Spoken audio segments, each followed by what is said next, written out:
الذين قال لهم الناس إن الناس قد جمعوا لكم فاخشوهم فزادهم إيمانا وقالوا حسبنا الله ونعم الوكيل. إن الحمد لله نحمده ونستعينه ونستغفره ونعوذ بالله من شرور أنفسنا ومن سيئات أعمالنا. من يهده الله فلا مضل له ومن يضلل فلا هادي له، وأشهد أن لا إله إلا الله وحده لا شريك له، وأشهد أن محمدا عبده ورسوله. Əmmə bə'd. Deməli, əziz və dəyərli müsəlmanlar, cənnətin qapıları üzünə açılaraq xoşbəxt olan, yəni cənnətin 8 qapısı üzünə açılaraq xoşbəxt olan kimsələr barəsində qısaca danışacağıq və həmçinin bu qapılardan çağırılan kimsələr barədə və ola bilsin ki, yəni kimdəsə bu əməllərə qarşı hərislik artar və bu qapıdan daxil olan kimsələrdən olmaq istəyər. Və Allahdan istəyir ki, Allah Teala qiyamət günü bizləri bu qapılardan daxil olan qullarından etsin. Deməli, ilk öncə şəriətdə, yəni qapının, cənnətin qapılarının sayı barəsində Səhih Müslimdə keçən rəvayətdə gəlib, hədisdə gəlib 8 qapı olması. Peyğəmbər sallallahu aleyhi və səlləm səhih hədisdə buyurur ki, "Futihət lehu əbvabul cənnəti səmaniyə." Deyir ki, yəni o kimsəyə cənnətin 8 qapısı açılar. Yəni bu hədisdə bizə nə göstərir? Yəni cənnətin 8 qapı olmasını. Və həmçinin digər rəvayətlər də var ki, onlar da buna dəlalət eləyir. Və sonra cənnətin qapılarının adları barəsində bəzi alimlər ictihad eləyiblər. Naslarda varid olanlardan əlavə adlar da zikr eləyiblər. Hətta 20-yə yaxın ad zikr edən alimlər var. Lakin bizə mühüm olan nədir? Quran və sünnədə gələn cənnətin qapılarının adları barəsindədir. Deməli, necə ki, hədisdə gəldiyi kimi, yəni cənnətin 8 qapısı var və Allah Elçisi sallallahu aleyhi və səlləm hədisdə buyurur ki, yəni birinci qapı namaz qapısıdır, ikinci cihad qapısıdır, üçüncü Rayyan qapısıdır, yəni oruç tutanların daxil olduğu qapıdır, dördüncüsü sədəqə qapısıdır. Və bu hədis Əbu Hüreyrə radiyallahu anhdan gələn hədisdir. Fəmən kənə min əhli salati du'iyyə min bəbis salə. Allah Elçisi sallallahu aleyhi ve sellem buyurur ki, yəni kim xeyir əhlindən olarsa, qiyamət günü cənnətin qapılarından bir qapıdan çağırırlar. Və namaz əhli olan kimsələr qiyamət günü namaz qapısından çağırırlar. Cihad əhli olan kimsələr qiyamət günü cihad qapısından, oruc əhli olan kimsələr qiyamət günü Rayyan qapısından və sədəqə əhli olan kimsələr, yəni çoxlu sədəqə verən kimsələr sədəqə qapısından çağırılacaqlar. Və həmin vaxtda Əbu Bakr radiyallahu anhu deyir ki, "Bi əbi əntə və ummi ya Rasulallah, mə alə mən du'iyə min tilkəl əbvabi min darura, fəhəl yud'a əhədun min tilkəl əbvabi kullihə." Deyir ki, yəni bu qapılardan hər hansısa bir qapıdan çağırılmaq zəruridirmi? Yəni elə bir kimsə olacaqmı ki, bu qapıların hamısından çağırılsın? Və Allah Elçisi sallallahu aleyhi ve sellem buyurur ki, "Udxiləl cənnətə min ümmətikə mən lə hisabə aleyhi minəl bəbil əyməni min əbvabil cənnə və hum şurakəun linnəsi fīmə sivə zəlikə minəl əvvəb." Deməli, Peyğəmbər sallallahu aleyhi və səlləmə deyilir ki, ey Muhammed, ümmətindən sorğu-sualsız, hesabsız cənnətə daxil olan kimsələri cənnətin sağ qapısından daxil et. Onlar oradan daxil olsunlar.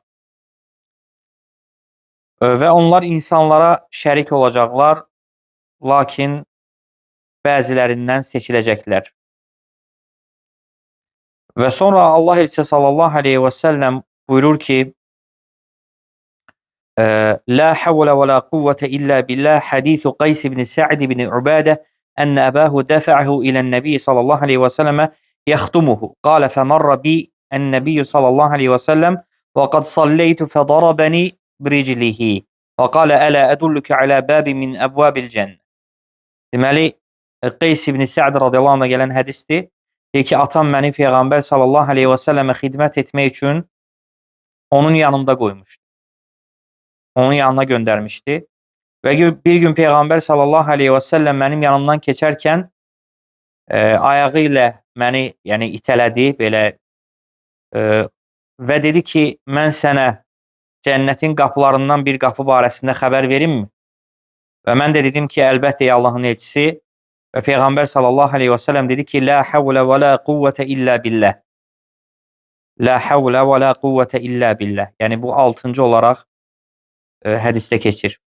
Və 7-ci Bəbul validi və dəlilü aleyhi mə əxrəcəhu Tirmizi fi sunanihi an Əbi Darda qal ənə rəculən ətəhu fəqalə innə li imra'atun və innə ummi tə'murini bi talaqihə fəqalə Əbu Darda da'un semi'tu Rasulullah sallallahu aleyhi ve sellem yaqul el-validu awsatu abwabil cennə fəin şi'tə fəəda' zəlikəl bəb əv əhfazhu. Deməli, 7-ci qapı, yəni valideyn qapısı olaraq gəlir. Yəni bu cür adlandırıblar alimlər. Yəni buna da dəlil İmam Tirmizinin rivayet etdiyi hədisdir. Əbu Darda radiyallahu anh deyir ki, bir gün bir kişi onun yanına gəlir və deyir ki, həmin kişi deyir ki, mənim yoldaşım var, zövcəm var və mənim anam mənə onu boşamağı əmr eləyir. Əbu Darda radiyallahu anh deyir ki, mən Peyğəmbər sallallahu aleyhi və səlləmin belə dediyini eşitdim. Valideyn cənnətin orta qapısıdır. Əgər istəsən o qapını qoruyarsan, açarsan, əgər istəməsən onu zay edərsən. Və sonra deməli İbn Qayyim rahimehullah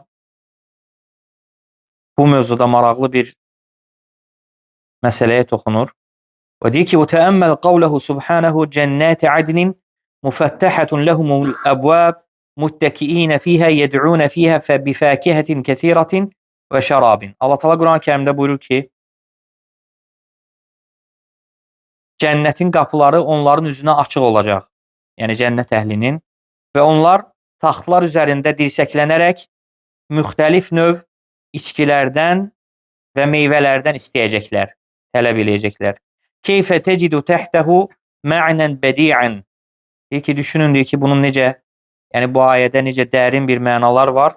Və huwa annahum izə dəxalul cənnətə ləm tuğlaq abwabuha aleyhim. Yəni cənnət əhli cənnətə daxil olduqdan sonra onlara cənnətin qapısı bağlanmayacaq. Açıq qalacaq. Yəni onlar ora daxil olanda da və daxil olduqdan sonra da qapı açıq olacaq. Necə ki, ayə buna dəlalət eləyir. Yəni cənnət əhli cənnətə gəlməmişdən öncə cənnətin qapısı açıq olacaq. Və onlar ora daxil olduqdan sonra da qapı açıq qalacaq. Yəni bunda nəyə işarə var? İşarə var ki, yəni bir əlamət var ki, məna var ki, yəni cənnət əhli bir-birləri arasında gedib gələcəklər. Buna bir məna, bir əlamət var. Və həmçinin mələklər istədikləri vaxtda onların yanlarına daxil olacaqlar. Və bu da ki, Allah Taala'dan onlar üçün olan bir lütfdür və mərhəmətdir. Və həmçinin işarə var ki, yəni bu ayədə cənnətin qapıları onlara bağlı olmayacaq girdikdən sonra da. Çünki bu əmin diyardır. Artıq yəni bağlanmağa ehtiyac yoxdur. Bağlanan diyar əminlik olmayan diyardır. Amma bir yer ki bağlanmırsa, deməli orada əminlik var. Necə ki dünyada ikən insanların buna ehtiyacı var. Və cənnətin qapılarının açılması barəsində həmçinin Peyğəmbər sallallahu aleyhi və səlləmdən varid olub ki, Ramazan ayında cənnətin qapılarının açılması və Allah elçisi sallallahu aleyhi və səlləm deyir ki, Ramazan ayı daxil olduğu zaman cənnətin qapıları açılır və cəhənnəmin qapıları bağlanır və inadkar şeytanlar zəncirə vurulur. Və həmçinin yenə başqa bir hədisdə gəlib ki, Peyğəmbər sallallahu aleyhi və səlləm buyurur ki, həftənin 1-ci və 4-cü günləri cənnətin qapılarının açılması. Yevmul İsneyn vəl Xamis. 1-ci və 4-cü günləri. Və Allah elçisi sallallahu aleyhi və səlləm hədisdə buyurur ki, Tuftahu abvabul cənnəti kullə yevmi İsneynin və Xamisin feyuğferu fi zəlikəl yevmeyni likulli abdin la yüşriku billahi şeyən illə mən beynəhu və beynə əxihi şəhnə feyuqalu ənziru həzeyni həttə yəstalihə. Allah elçisi sallallahu aleyhi ve sellem buyurur ki, hər həftənin 1-ci və 4-cü günləri cənnətin qapıları açılır. Və həmin günlərdə, 1-ci və 4-cü günlərdə möminlərin əməlləri Allaha ərz olunur. Və həmin 2 gündə hər kəs bağışlanır, yalnız Allaha şərik qoşan və aralarında düşmənçilik və küslük olan kimsələrdən başqa. Və onlar barəsində deyilər ki, onları arasını, yəni onların əməllərini qəbul etməyin, hətta onların arası islah olana qədər. Yəni onlar barışana qədər onların əməllərini qəbul etməyin. Yəni nə əməllər qəbul olunmur, nə də insan, Allah qorusun, bağışlanmır. Və həmçinin cənnətin qapıları ilk açılan kimsə Peyğəmbər sallallahu aleyhi və səlləmdir. Yenə bu hədisdə gəlib. Ənəs radiyallahu anhdan gələn hədisdir. Və Allah elçisi sallallahu aleyhi və səlləm buyurur ki, Əti bəbəl cənnəti yevməl qiyaməti fəəstəftihu fəyəqulu xazinu mən əntə fəəqulu Muhammedun fəyəqulu bikə umirtu la əftəhu li əhədin qabləkə. Allah elçisi sallallahu aleyhi və səlləm buyurur ki, qiyamət günü olduğu zaman mən cənnətin qapısının qarşısına gələcəm və qapının açılmasını əmr edəcəm və cənnətin gözətçisi mənə deyəcək ki, sən kimsən? Deyəcəm ki, Muhammedəm və o da deyəcək ki, mənə əmr olunub ki, səndən əvvəl heç kimə qapını açmayım. Səndən əvvəl heç kimə qapını açmayım. Bu da onu göstərir ki, yəni cənnətin qapısı ilk açılan kimsə Peyğəmbər sallallahu aleyhi və səlləm olacaq. Və həmçinin cənnətin açarları barəsində Vahb ibn Münebbih rahimullaha deyilir ki, Əleysə miftahul cənnəti la ilahe illallah qalə bələ və lakin leysə min miftahin illə və ləhu əsnanun fəin əteytə bi məfatihin ləhu əsnan futihə ləkə və illə ləm yuftəh. Vahb ibn Münebbih rahimullah böyük tabeinlərdən olub. Vahb ibn Münebbih rahimullahın Peyğəmbər sallallahu aleyhi və səlləmdən rəvat etdiyi hədisləri əli ilə yazmışdı. Hamısını qeyd eləmişdi. Yəni yazılı formada. Və Vahb ibn Münebbih rahimullah demək olar ki, yeganə mühəddislərdəndir ki, onun o yazdığı qeyd aldığı hədislər hamısı Səhih Buxariyə əlavə olunub. Hamısı Səhih Buxaridədir. Yəni onlar hamısı orada var. Vahb ibn Münebbih rahimullah. Və ona deyilir ki, cənnətin qapısının açarı la ilahe illallah deyilmi? O da deyir ki, bəli. Lakin elə bir açar yoxdur ki, onun dişləri olmasın. Əgər sən açarın dişlərini gətirərsənsə, yəni açar gətirərsən və onun dişləri olarsa, sənə qapı açılar. Əgər olmazsa onda qapı sənə açılmaz. İbn Qayyim rahimehullah buyurur ki: "Və qad ca'alallahu subhanahu li kulli matlubin miftahan yeftahu bihi feca'ala miftahas salati at-tahur." Deyir ki, Allah Subhanahu taala hər bir tələb olunan işdən ötəri açar qoyub. Ki, yəni ki, sən bu açarla bu işi açasan, bu işi yoluna qoyasan. Eləcə də deyir ki, namazın açarını da dəstəmaz edib, təmizlik edib. Necə ki, Peyğəmbər sallallahu aleyhi və səlləm hədisdə buyurur ki, miftahus salati at-tahara. Namazın açarı, yəni təmizlikdir, paklanmaqdır, dəstəmazdır. Və miftahul həcci el-ihram. Həccin açarı ehrama girməkdir. Yaxşılığın açarı sadiq olmaqdır. Və cənnətin açarı da tövhiddir. Və elmin açarı da gözəl sual vermək və həmçinin gözəl dinləməkdir. Və həmçinin Əbu Musa Əl-Əş'ari radiyallahu anhdan gələn hədisdə Allah elçisi sallallahu aleyhi və səlləm buyurur ki, İnnə əbvəbəl cənnəti təhtə zilalis suyuf. Həqiqətən cənnətin qapıları, yəni qılıncların kölgələri altındadır.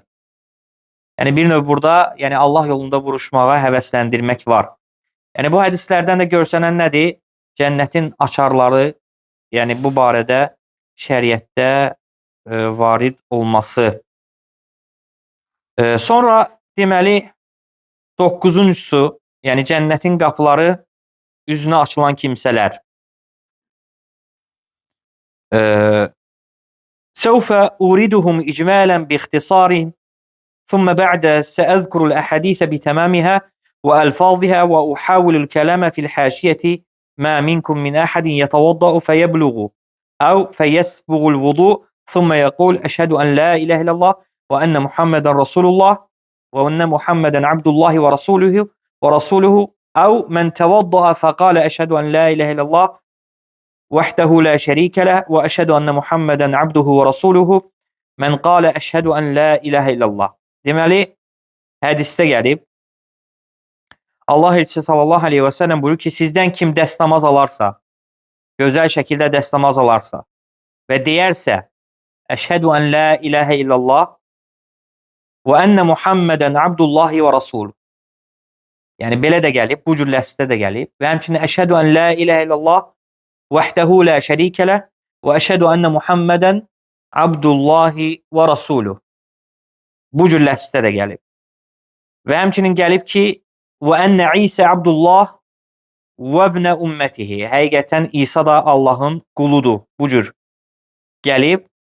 Deyərsə, mən abədəllaha la yüşriku bihi şeyən fəəqamə salətə və ətə zəkətə və səmiə və ətaə mə min abdin yəmutu ləhu thəlâthətun min validin ləm yəbluğul cənnə.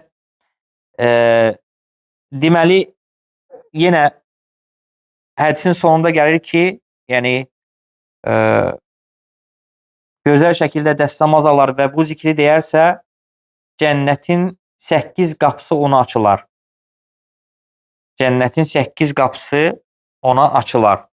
Və həmçinin Peyğəmbər sallallahu aleyhi və səlləm başqa hədisdə buyurur ki, kim Allaha ibadət edər və ona şərik qoşmazsa, namaz qılarsa və zəkat verərsə, eşidib itaat edərsə əmr sahiblərinə, ona cənnətin 8 qapısı açılar.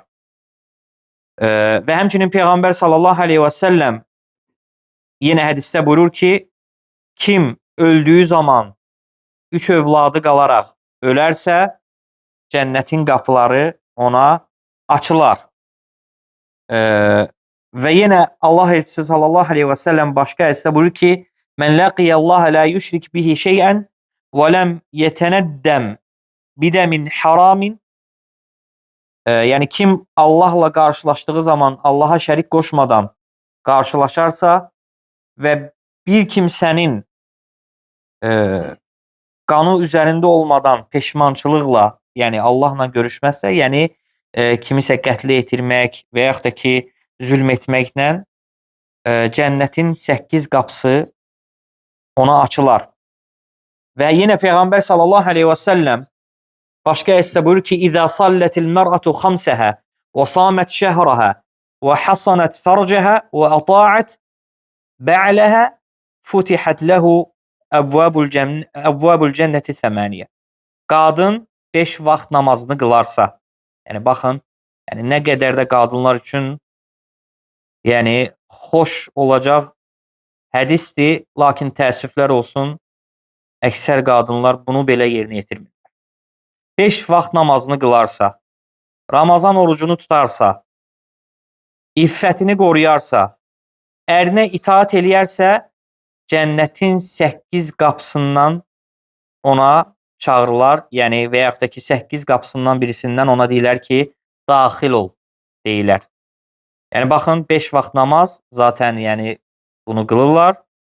Ramazan orucu zaten tuturlar. İffət var, amma itaətə gələndə görürsən ki, artıq yəni təəssüflər olsun, əksər müsəlman qadınlar səhlənkarlığa yol verirlər. Bu hədisi eşidəndə adamın qadın olması ürəyindən keçir. Yəni belə asandır. Yəni bu qədər asandır, baxın. Yəni 8 qapısı, cənnətin 8 qapısından çağırılmaq. Və burada yəni baxın heç yəni hədisə diqqət yetirsəz, xüsusən nədir? Əs-salavatul xams, 5 namaz dedi. Demədi nafilə namaz, demədi gecə namazı, 5 namaz. Həmçinin solmu Ramadan dedi. Ramazan orucu. Demədi ki, gündüzləri oruç tutar. Yəni yox. Yəni fərzlərlə kifayətləndi də. Heç ümrəsini, zəkatını, həccini, sədəqəsini bunları zikr eləmədi. Yəni böyük bir əməllər zikr olunmur. Böyük bir əməllər zikr olunmur. Deməli, biraz öncə keçdi hədisdə ki, Peyğəmbər sallallahu aleyhi və səlləm buyurur ki, kim gözəl şəkildə dəstəmaz əzalarını yuyaraq, kamil şəkildə dəstəmaz alarsa və deyərsə ki, əşhədü ən la ilahə illallah və ənə Muhammədən abdullahi və rasuluh, ona cənnətin 8 qapısı açılar. Və ona deyilər ki, hansı qapıdan istəyirsənsə daxil ol. Və bu İmam Müslimin rivayətidir. Və yenə başqa bir rivayətdə gəlir ki, əşhədü ən la ilahə illallah vəhdəhu la şərikə ləhu və əşhədü ənə Muhammədən abduhu və rasuluh. Və deməli, yəni şeyxlər buyururlar ki, hər iki rivayət sabitdir. Hər iki rivayət Peyğəmbər sallallahu aleyhi və səlləmdən səhih gələn rivayətlərdir.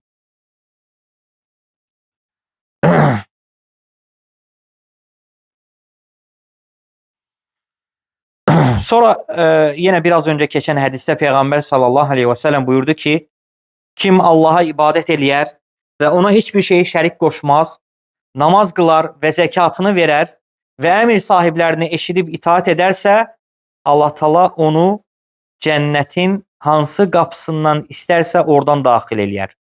Və cənnətin 8 qapısı var. Cənnətin 8 qapısı var.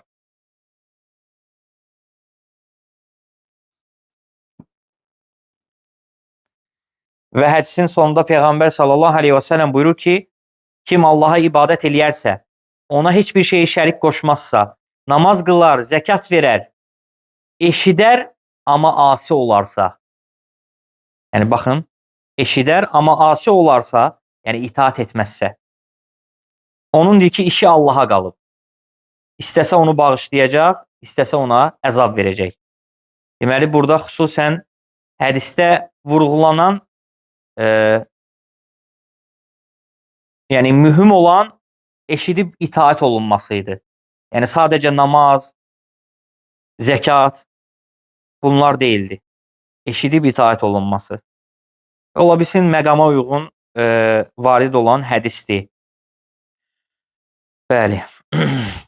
Və yenə biraz öncə keçən hədisdə Peyğəmbər sallallahu aleyhi və səlləm buyurdu ki, indi bu hədislərin hamısını oxumuruq, çalışırıq, yəni qısa olsun, çox da uzun olmasın. Uqbə ibn Amir radiyallahu anh'a gələn hədisdir və Peyğəmbər sallallahu aleyhi və səlləm buyurur ki, kim Rəbbi ilə görüşdüyü zaman Allaha şərik qoşmadan görüşərsə Rəbbi ilə və bir kimsənin qanını axıtmadan gələrsə, Allah Taala onu cənnətin hansı qapısından istərsə ondan da daxil edər. Allah Taala onu cənnətin hansı qapısından istərsə, yəni istərsə burada Allaha yox, insana qayıdır. Yəni o hansı qapıdan daxil olmaq istərsə, Allah Taala onu oradan daxil edər. Aydındır? Yəni qul hansı qapıdan daxil olmaq istəyərsə, Allah Taala da onu oradan daxil edər. Və yenə biraz öncə keçən o 8 qapı hədislərindən Əbu Hüreyrə radiyallahu anhdan gələn hədisdir. Peyğəmbər sallallahu əleyhi və səlləm buyurur ki, qadın 5 vaxt namazını qılarsa və həmçinin şərtlə deyir.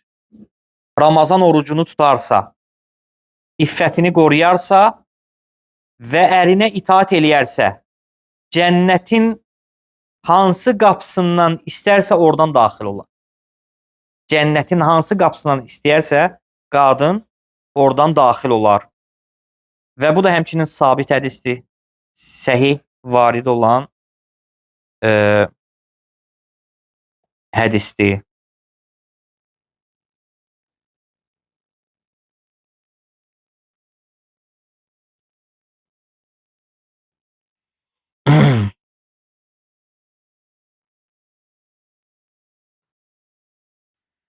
Və bunlar yəni